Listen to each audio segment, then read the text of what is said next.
കുഞ്ഞിപ്പാത്തുമ്മ, ഇസ്ലാമിയങ്ങളാണെങ്കിലും അയൽപ്പക്കങ്ങളിലെ പിള്ളേരുമായി കൂട്ടുകൂടരുത്. നീയേ ആനമക്കാരീൻ്റെ പുന്നാര മോളുടെ പുന്നാര മോളാ. നിന്റെ ഉപ്പൂപ്പാക്കേ ഒരാന ഉണ്ടാർന്ന്, വലിയൊരു കൊമ്പനാന. എന്റെ പുന്നാര ആനേ, ഇതാണ് ഭാഗ്യമാർഗ്. പിന്നെ ഇവിടെ കല്യാണം കഴിഞ്ഞിട്ട് വേണം ഹജ്ജിന് പോകാനി. കല്യാണത്തിന് ഇവിടെ ബാപ്പാടെ പട്ട അയിമക്കാക്കാടെ കൂട്ടക്കാർ കൂടിയില്ലെങ്കിലും കുഞ്ഞിപ്പാത്തൂടെ കല്യാണം നടക്കും. ഓള് ആനമക്കാരീൻ്റെ പുന്നാര മോളുടെ പുന്നാര മോളാ.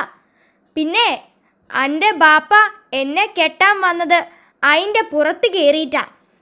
ദാ ബാപ്പ വരുന്നുണ്ട്. പത്തിരി ഒന്ന് ചുട്ടൂടെ? വാപ്പ കാത്തിരിക്കുന്നു. എന്തെങ്കിലും ഒരു പണി ചെയ്. പെണ്ണായി പറഞ്ഞ തീ പിടിപ്പിക്കാനെങ്കിലും അറിയണം. ഞാനേ ആനമക്കാരീൻ്റെ പുന്നാര മോളാ. നിന്റെ ഉപ്പൂപ്പാക്കേ ഒരാന ഉണ്ടായിരുന്നു, വലിയൊരു കൊമ്പനാന. എടി ആ നാവൊന്ന് അടക്ക. ഇല്ലീല് മൂക്കില് വലിച്ചു കയറ്റുവോ? ഞാനേ ആനമക്കാരീൻ്റെ പുന്നാര മോളാ. എനിക്ക് ലൈനസ് ഉണ്ട്. എന്റെ പൊന്നുമ്മ ഒന്ന് ചുമ്മാ ഇരി. സുന്ദരി, നിന്റെ പേരെന്താ? എന്റെ പേര് തുന്നരി എന്നല്ല. ബുദ്ധൂസേ, സുന്ദരിന്ന് പറയണം. ആട്ടെ പേരെന്താ? കുഞ്ഞിപ്പാത്തു. എന്നെ എന്തിനാ ബുദ്ധൂസേന്ന് വിളിച്ചണേ? ബുദ്ധൂസേ അങ്ങനെയല്ല, എന്നെ എന്തിനാ ബുദ്ധൂസേ എന്ന് വിളിക്കുന്നേ എന്ന് ചോദിക്കണം. എന്ന് ചോദിച്ചാൽ പെണ്ണിന്റെ പര്യായമാണ് ബുദ്ധൂസ്. എന്റെ ഇക്കാക്ക പറഞ്ഞതാ. നിന്നെ ഏത് ജാതിയാ? മുസ്ലിം. ഞങ്ങളുടെ മാതിരിയാ? അല്ല, ഞങ്ങൾ ശരിയായ മുസ്ലിങ്ങളാണ്. അല്ല ബുദ്ധൂസേ, നിനക്ക് ആന ഉണ്ടായിരുന്നോ?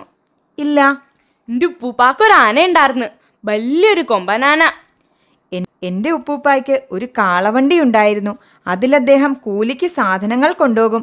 അങ്ങനെയാ ഞങ്ങളെ പഠിപ്പിച്ചത്. ഇതാ ഈ കടലാസിൽ എന്താ എഴുതിയതെന്ന് നോക്കിക്കേ. ഇതൊന്ന് വായിച്ചേ. അനക്കറിഞ്ഞൂടാ, എഴുത്തും വായനയും പഠിച്ചില്ല. ഞാൻ പോണു, പിന്നെ വരാം. ബാപ്പാ ബാപ്പാ, എന്നാ അന്നെ എഴുത്ത് പഠിപ്പിക്കാഞ്ഞേ? ഓ, എഴുത്ത് പഠിപ്പിച്ചിട്ട് അന്നെ കാഫിറാക്കാത്ത എന്താ നീ ചോദിക്കണത്? ഒരു മുസ്ലിം പെണ്ണ് അങ്ങോട്ടൊന്നും ചോദിക്കരുത്, പറയുന്നത് അനുസരിക്കുക മാത്രം. ഇന്നു മുതൽ ഞാൻ നിന്റെ ഗുരുനാഥയാണ്. ഞാൻ നിന്നെ പഠിപ്പിക്കാൻ പോകുന്നു. ശ്രദ്ധിക്കുക. വാ കൊണ്ട് തുടങ്ങുന്ന വാക്കു പറയൂ. ബൈ.